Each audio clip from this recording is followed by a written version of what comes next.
माघ महीने में त्रयोदशी के दिन धनतेरस का पर्व मनाया जाता है।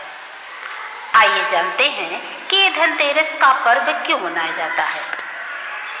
शास्त्रों में वर्णित कथाओं के अनुसार समुद्र मंथन के दौरान भगवान धन्वंतरि हाथों में अमृत कलश लेकर प्रकट हुए थे। जिस तिथि को भगवान धन्वंतरि समुद्र से निकले वह कार्तिक मास की कृष्ण पक्ष की त्रयोदशी की तिथि थी।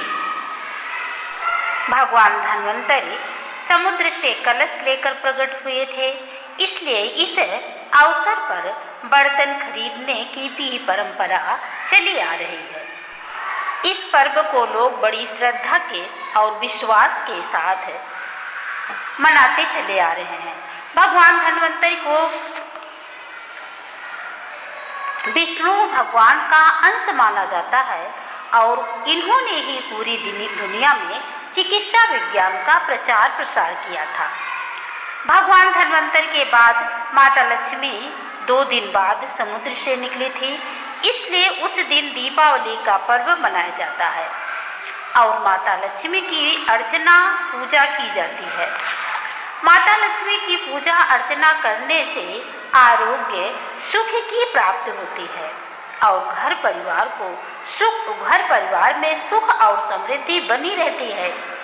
धनतेरस पर सोना चांदी बर्तन आदि खरीदने की परंपरा भी है, लेकिन ऐसा जरूरी नहीं है कि आप महंगी वस्तुओं को ही खरीदें, बल्कि आप धनतेरस के दिन यानी धन त्रयोदशी के दिन झाड़ू भी खरीद सकते हैं। झाड़ू खरीदने से माता लक्ष्मी प्रसन्न होती हैं। धनतेरस को भगवान धन्वंतरि की पूजा के अतिरिक्त धन के देवता कुबेर की भी पूजा करने की मान्यता है। इस दिन को मनाने के पीछे धन्वंतरि के जन्म लेने की कथा के अलावा इसके बारे में दूसरी कहानी और भी प्रचलित है। आइए उस कहानी को देखते हैं। कहा जाता है कि एक समय भगवान विष्णु मृत्यु लोक में विचरण करने के लिए आ रहे थे। तब लक्ष्मी जी ने भी उनसे साथ चलने का आग्रह किया। तब विष्णु जी ने कहा कि यदि मैं जो बात तुमसे कहूँ तुम अगर वैसा ही मानो तो फिर चलो। तब लक्ष्मी जी ने उनकी बात मान ली और भगवान विष्णु के साथ भूमंडल पर आ गई। कुछ देर बाद एक जगह पर पहुंचकर भगवान विष्णु ने लक्ष्मी जी से कहा कि जब तक मैं ना आऊं तुम यहाँ ठहरना, यहाँ पर रुके रहना। मैं दक्षिण दिशा की ओर जा रहा हूँ, तुम उधर मत आना। विष्णु जी के जाने पर लक्ष्मी जी के मन में कौतूहल जागा कि आखिर दक्षिण दिशा में ऐसा क्या रहस्य है जो मुझे मना किया जा रहा है, और भगवान स्वयं चले गए। लक्ष्मी जी से आखिर रहा ना गया और जैसे ही भगवान आगे बढ़े लक्ष्मी जी भी पीछे पीछे चल पड़ी। कुछ ही आगे जाने पर उन्हें सरसों का खेत दिखाई दिया जिसमें खूब फूल लगे हुए थे। सरसों की शोभा को देख करके वह मंत्रमुग्ध हो गई और फूल तोड़कर अपना श्रृंगार करने लगी और उसके बाद वो आगे बढ़ी। और आगे जाने पर एक गन्ने का खेत उन्हें दिखाई दिया। लक्ष्मी जी ने गन्ना तोड़ करके उसे चूसने लगी और उसी ही समय विष्णु जी वहाँ पर आ गए और लक्ष्मी जी के इस कार्य को देख करके वे बहुत नाराज हुए और उन्हें श्राप दिया कि मैंने तुम्हें इधर आने से मना किया था पर तुम ना माने और किसान की चोरी की।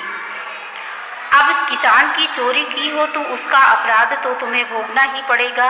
अब तुम इस अपराध के जुर्म में इस किसान की 12 वर्ष की सेवा करो। ऐसा कहकर भगवान उन्हें छोड़कर क्षीर सागर में चले गए। तब लक्ष्मी जी उस गरीब किसान के घर में रहने लगी। एक दिन लक्ष्मी जी ने उस किसान की पत्नी से कहा कि तुम स्नान कर पहले मेरी बनाई गई इस देवी लक्ष्मी का पूजन करो, फिर रसोई बनाना, तब तुम जो मांगोगी वह तुम्हें मिलेगा। किसान की पत्नी ने ऐसा ही किया। पूजा के प्रभाव से और लक्ष्मी की कृपा से किसान का घर दूसरे ही दिन अन्न, रत्न, धन, स्वर्ण आदि से भर गया। लक्ष्मी जी ने किसान को धन धान्य से पूर्ण कर दिया। किसान के 12 वर्ष बड़े आनंद से कट गए। फिर 12 वर्ष के बाद लक्ष्मी जी पुनः जाने के लिए तैयार हो गई। विष्णु जी लक्ष्मी जी को लेने आए तो किसान ने उन्हें भेजने से इनकार कर दिया। तब भगवान ने किसान से कहा, इन्हें कौन जाने देता है, यह तो चंचला है, कहीं ठहरती ही नहीं है, इनको बड़े बड़े भी नहीं रोक पाए। इनको मेरा श्राप था, इसलिए 12 वर्ष से तुम्हारी सेवा कर रही थी। तुम्हारी 12 वर्ष सेवा का समय अब पूरा हो चुका है। किसान हठपूर्वक बोला कि नहीं, अब मैं लक्ष्मी जी को नहीं यहाँ से जाने दूंगा। तब लक्ष्मी जी ने कहा, किसान तुम मुझे रोकना चाहते हो तो जो मैं कहूँ वैसा ही करो। कल तेरस है, तुम कल घर को लीप पोत कर स्वच्छ करना, रात्रि में घी का दीपक जला कर रखना और सायंकाल मेरा पूजन करना और एक तांबे के कलश में रुपए भरकर मेरे लिए रखना। मैं उस कलश में निवास करूंगी, किंतु पूजा के समय मैं तुम्हें दिखाई नहीं दूंगी। इस एक दिन की पूजा से वर्ष भर मैं तुम्हारे घर से नहीं जाऊंगी।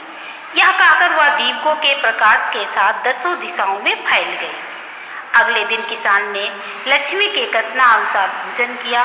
उसका घर धन धान से पूर्ण हो गया।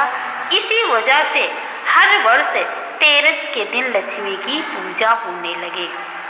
आप लोगों को ये छोटी सी कथा कैसे लगी कमेंट करके अवश्य बताएं। यदि अच्छी लगी हो तो लाइक, शेयर और सब्सक्राइब अवश्य करें।